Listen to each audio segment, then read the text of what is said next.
Hey folks, Frank the Pestgeek here.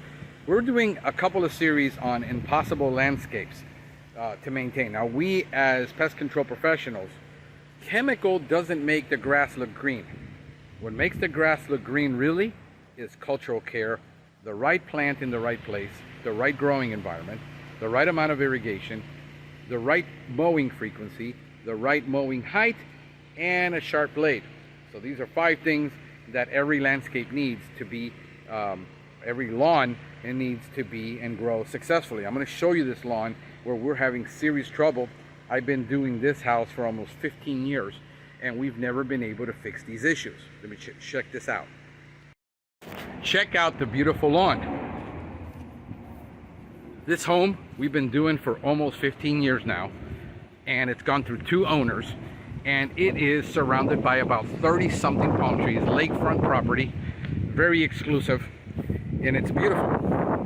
We only have a couple of limitations of things we can't do on lakefront or waterfront properties. Is that 10 feet up from that body of water all the way up to 15 feet, we can't fertilize, we can't apply a chemical between there and there. As you can see, there is problems in that area, and as you can see, it's loaded with weeds. There's nothing we can do about it. Florida law and federal law does not allow on certain products like insecticides and fungicides to spray within 10 to 15 feet from a body of water.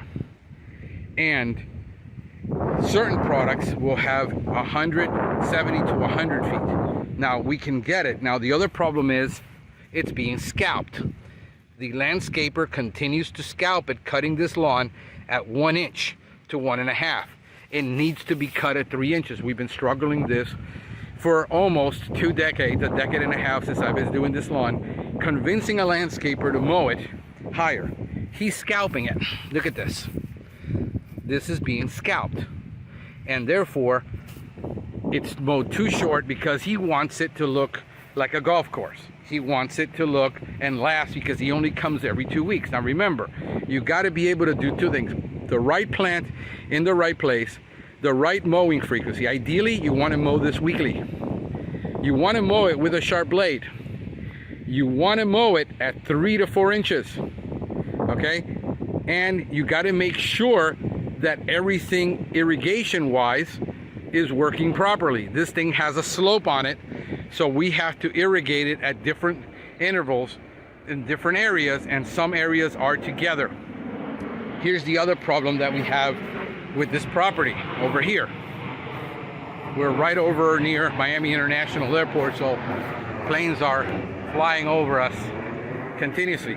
Here we can't do a darn thing. It is completely shaded all the time. This is dying. It's going to die. It is completely shaded all the time, and it's, you know, up to around there is about 10 feet. So we can only spray that little area right there, do weed treatment, but as you can see, it will die back. There's nothing we can do about this. You gotta choose sometimes, hey, do I want beautiful lawn, or do I want a bunch of trees to give me shade? If you want shade, you can't have a beautiful lawn because beautiful lawns cannot take shade, full shade. They need at least half the day of sun in order for them to thrive.